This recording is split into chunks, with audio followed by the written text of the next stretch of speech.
का कहता कि जब महारद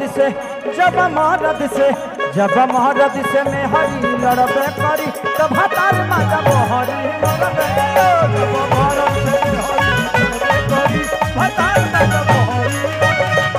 जब महारद से में हरी लड़बे करी तब हतार माता बहरी मरबे करी हरी लड़बे करी हतार माता बहरी मरबे करी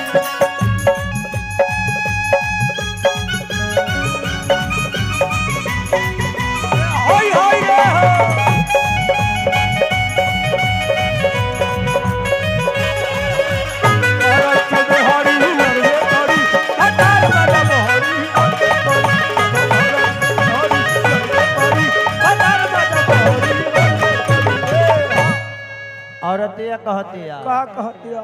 कि दिन में काम अरे रात में आराम अकर बात बोला का करे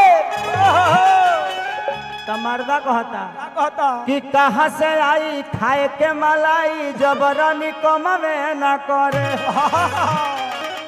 तो कहाँ से आई खाए के मलाई जबरनी कम में न करे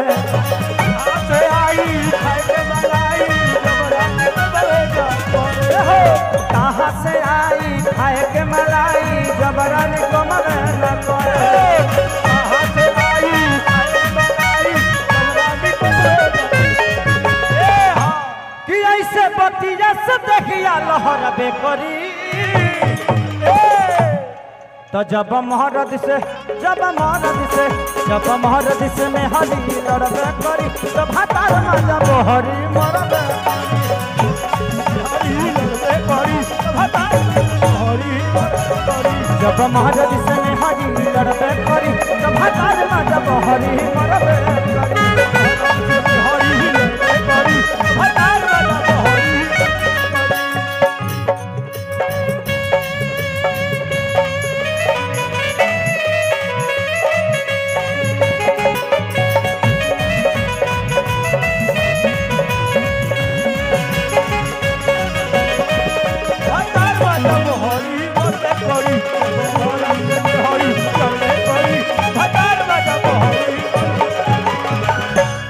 औरत ये कहती है का कहतिया कि सुनाया जात जवानी बर्बाद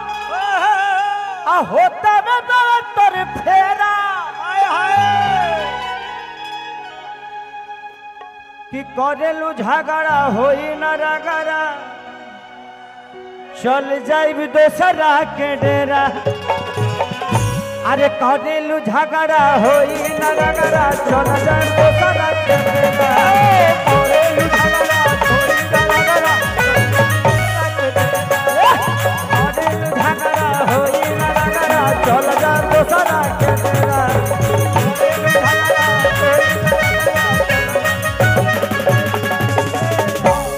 बलच लाठी में झंडा फहरबे करी जब महारत से में हरी लड़बे करी तब हमार माता बहरी